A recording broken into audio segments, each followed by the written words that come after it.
depends po yan sa sitwasyon. Kasi base po sa Bible, lahat naman po tayo nagkakasala. Pero mas maganda po kasi yung may kaaway tayo, pero yung pinapakita mo yung totoong ugali mo, yung umiiwas ka dahil may galit siya sa'yo para umiwas ka na lang sa gulo. Kasi sabi ng Panginoon sa atin, mahalin natin yung ating kapwa. So, pwede rin po maging hindi kasalanan dahil umiwas ka sa gulo. Pag alam mo naman sa sarili mo na ikaw yung mali, if nakukonsensya ka kasi alam mo na ikaw yung mali. Kaya, kasi po ako ma'am, pag may kasalanan po ako sa isang tao, hindi po kasi ako yung taong pinapatagal yung galit. Ako yung mismo yung pumupunta sa isang tao na para maghingi ng sorry or ganon. Kasi sabi nga sa Bible, patawarin natin yung lahat na nagkakasala sa atin. Yung mapagbigay tayo. Para po sa akin, hindi po hindi po masamang kausap pa rin po kayo ng taong nakasamaan niyo po ng loob. Kahit nagkaroon po kayo ng alitan sa isa't isa, magpatawaran po kasi kung magkakaroon po kayo ng alitan sa isa't isa, mas lalala lang po yung sitwasyon, hindi po kayo magkakaintindihan lalo.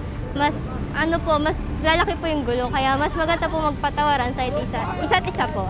Hindi po siya masama kung iiwas ka. Kasi minsan po may mga bagay na sabihin na natin na pwede po kayong magpatawad. Pero minsan, mas okay po minsan na umiwas muna po tayo. Para syempre magkaroon po ng peace of mind. Para maisip din po natin kung ano po yung dapat gawin. Kung ano din po dapat sabihin. Kasi minsan po syempre kapag masama po yung loob nyo, hindi po maganda yung lumalabas sa bibig nyo.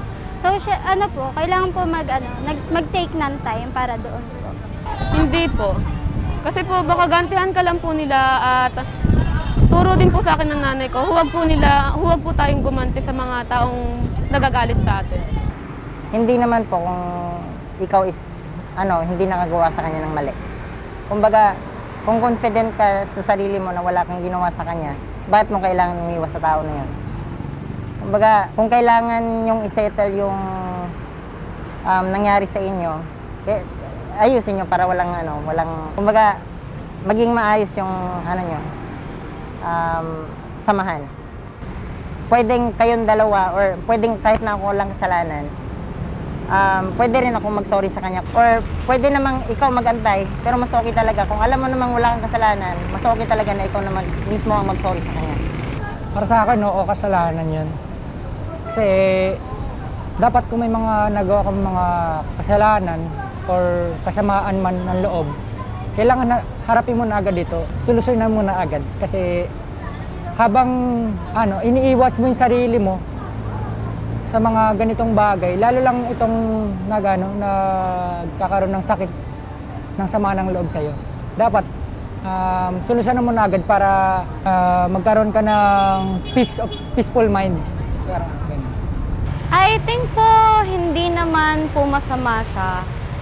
Lalo na po, discretion po yun ng tao. Nasa sa kanya po if gusto niya pong iwasan or hindi. For example po, if lalo lang po lalala yung pagtatalo nila, okay, mas mabuti po sanang umiwas na lang.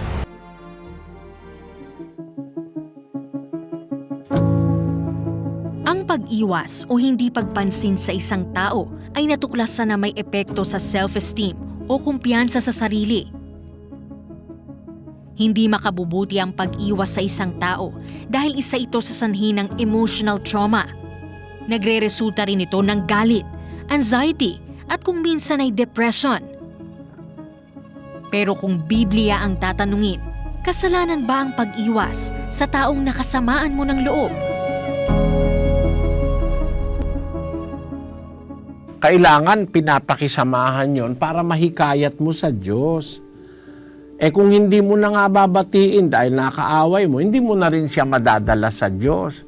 Tingnan mo ang sabi ni Pablo sa unang Korinto 9:20. At sa mga Hudyo, ako'y nag-aring tulad sa Hudyo, upang mahikayat ko ang mga Hudyo. Sa mga nasa ilalim ng kautusan ay gaya ng nasa ilalim ng kautusan. Bagaman wala ako sa ilalim ng kautusan, upang mahikayat ang mga nasa ilalim ng kautusan. sa mga walang kautusan ay tulad sa walang kautusan, bagamat hindi ako walang kautusan sa Diyos, kundi nasa ilalim ng kautusan ni Kristo upang mahikayat ko ang mga walang kautusan. Sa mga mahihina, ako'y nag-aring mahina upang mahikayat ko ang mahihina. Sa lahat ng mga bagay ay nakibagay ako sa lahat ng mga tao upang sa lahat ng mga paraan ay mailigtas ko ang ilan. Nakikibagay siya sa lahat ng tao. Pag hindi mo na kakausapin, iiwasan mo na, hindi mo na madadalas siyang mahikayat para sa Diyos. Dapat nakikisama tayo sa lahat ng tao, pati nga sa kaaway. Kaaway yan, hindi nagkasala lang basta sa'yo, kundi kaaway mo. Sabi ng Diyos, pag nagutom siya, pakanin mo. Paano mo mapapakain kung iiwasan mo? Paano mo paiinumin pag nauhaw yung kaaway mo kung iiwasan mo? Yun ang ibig ko sabihin.